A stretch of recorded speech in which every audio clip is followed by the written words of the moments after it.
She mocked me in court until the judge called my name. There are moments in life that divide everything into two parts, before and after. For me, that moment came inside a crowded courtroom. My stepmother sat confidently beside her attorney, dressed in expensive black, wearing the smile of someone who believed the case was already over. She leaned toward my aunt and whispered loudly enough for everyone to hear. Without us, she'd have nothing. The people sitting behind her laughed quietly. No one of them looked at me with respect. To them, I was simply the daughter who had spent years in the military, always away, always absent. No one bothered asking what I had actually become. I didn't react. Years of military service had taught me that silence is sometimes stronger than the loudest argument. I simply sat there, hands folded neatly, my dress uniform perfectly pressed, every ribbon exactly where it belonged. Inside, I wasn't angry. I was waiting. Because I knew something nobody else in that courtroom knew. My name is Megan Sullivan. For 17 years, I served my country. Along the way, I learned another profession almost no one in my family ever knew about. Between deployments, late-night study sessions, weekend classes, and endless hours of determination, I earned my law degree. Later, I joined the Judge Advocate General's Corps Reserve, where I spent years studying contracts, trusts, and probate law. I never bragged about it. I never corrected anyone's assumptions. People are often more honest when they believe you've already lost. That morning, Linda's attorney confidently stood before the judge. "Your Honor," he began, "Miss Sullivan has no legal standing to challenge the administration of this estate. She was barely involved in her father's affairs. Barely involved." Those words echoed through my mind. I remembered countless evenings spent reviewing trust documents with my father over video calls.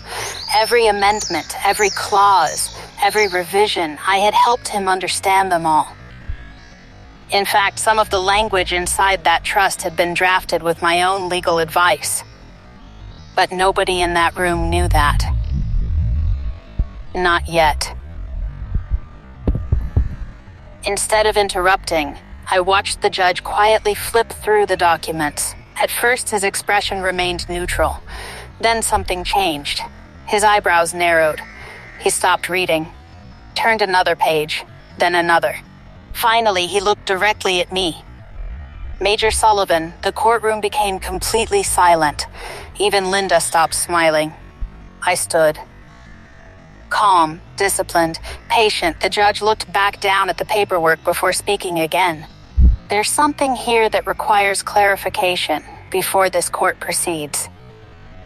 My stepmother looked confused. Her attorney suddenly wasn't smiling anymore.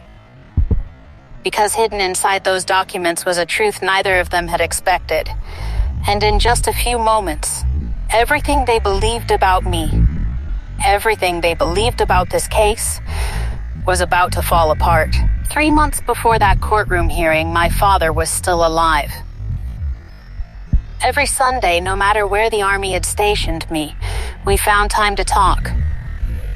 Sometimes our conversations were about family, sometimes about life.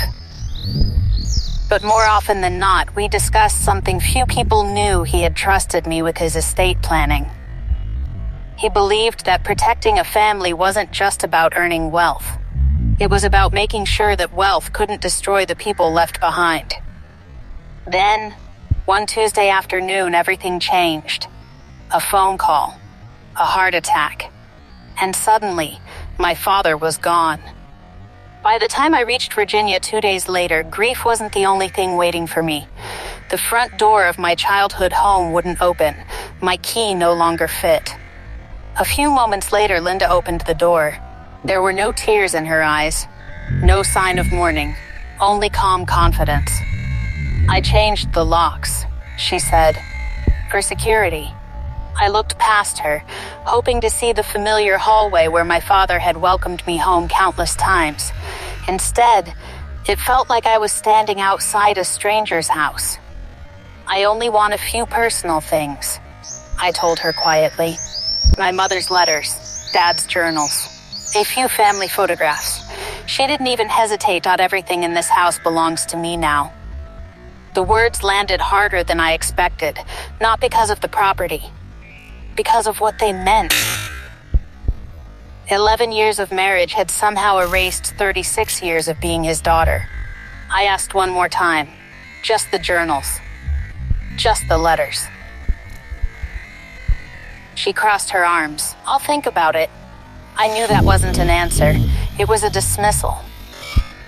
2 days later, I returned to collect a few storage boxes I'd left in the garage during my last visit. They weren't inside anymore. They were sitting on the driveway, soaked by hours of heavy rain, military uniforms, childhood photographs, college notebooks, and at the bottom, a box containing every handwritten letter my mother had ever sent me. The cardboard had collapsed. The ink had bled across the pages until the words became impossible to read. For a long time, I simply stood there. I didn't cry. I didn't shout. Sometimes pain becomes so deep that it leaves no room for emotion. Only silence. That evening, relatives began calling, not to ask how I was doing, not to ask what I'd lost. Instead, they asked me to keep the peace. They reminded me that Linda was grieving, that she deserved understanding. No one asked whether I deserved any. When the calls finally stopped, I sat alone in my hotel room. The silence felt heavier than the conversations. That's when I made one decision that would change everything.